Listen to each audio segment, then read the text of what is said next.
Family system approach جو ہے اس میں کم از کم ہم 4 میں سے 2 جگہ کام کر رہے ہوتے ہیں، ایک پیشنٹ کے ساتھ اور ایک پیشنٹ کی فیملی کے ساتھ،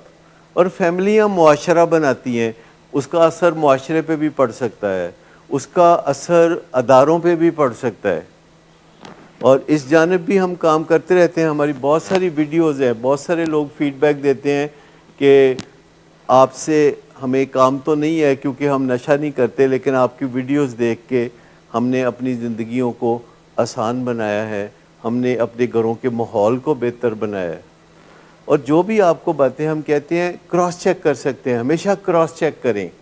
ہمیشہ گوگل پہ جا کے چیک کریں، ہمیشہ دنیا کی اتھینٹک ویب سائٹ سے چیک کریں، ہمیشہ نائڈا سے چیک کریں یا امریکہ کی یا WHO کی ویب سائٹ سے چیک کریں. لیکن میں آپ کو بتاؤں کہ رینڈملی کسی ہدایت پر عمل کرنا اور بات ہے، اور کسی سٹرکچر میں کسی ہدایت پر عمل کرنا اور بات ہے. مثال کے طور پر اگر ہم کسی خاتون کو کہتے ہیں کہ تم ساری رات جاگتی ہو کہ تمہارا خامد سگریٹ پیتا ہے ڈرنک ہو کے، اور تم جاگتی ہو کہ کہیں آگ نہ لگا لے، تو یہ کب تک تم کرو گی؟ تو اس کے پاس کوئی جواب نہیں ہوتا. تو ہم کہتے ہیں کہ تم اس کو بتا دو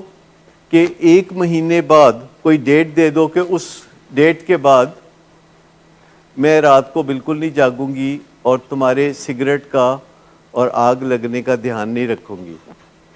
اور 1 مہینے کا مارجن دے دے، اور اس کے بعد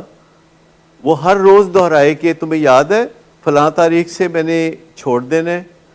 تو تیسرے چوتھے دن وہ کہے گا کہ مہربانی کر کے تم آج سے چھوڑ دو. اوکے، نہیں ابھی میرا وعدہ ہے، ابھی میں حفاظت کرتی رہوں گی. لیکن 1 مہینہ جب روزانہ وہ اپنے خاوند کو یہ بات کہے گی تو یہ مسئلہ حل ہو جائے گا. واقعی ایسا نہیں ہوگا کہ اس کو گھر میں کوئی آگ لگ جائے یا کوئی پریشانی ہو جائے، کیونکہ یہ میتھڈز جو ہیں دیکھنے میں مشکل لگتے ہیں، یہ پریونٹیو ہیں. جیسے اگر کوئی بندہ کسی کو کچھ مالی تعاون کرتا ہے ہر مہینے اور وہ بندہ مفلوج ہو گیا ہے، کام نہیں کرتا، اس نے 10-20 دوست پکڑے ہوئے ہیں، تو آپ اسے بتاتے ہیں کہ میں تمہیں 6 مہینے کے بعد یہ جو مالی اعانت کرتا ہوں یہ میں چھوڑ دوں گا، اور پھر اس کو نیکسٹ منتھ بھی یاد کراتا ہے، پھر نیکسٹ منتھ بھی یاد کراتا ہے، پھر اسے کہتا ہے کہ ابھی میں تمہیں آدھی اماؤنٹ دوں گا لیکن 2 مہینے بڑھا دیے ہیں، پھر اسے کہتے ہیں کہ ابھی میں تمہیں کوارٹر اماؤنٹ دوں گا اور 6 مہینے اور بڑھا دوں گا.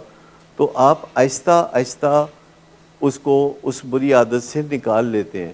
تو جو مینجمنٹ کے طریقے بتائے جاتے ہیں جنہیں ہم انمول طریقے کہتے ہیں،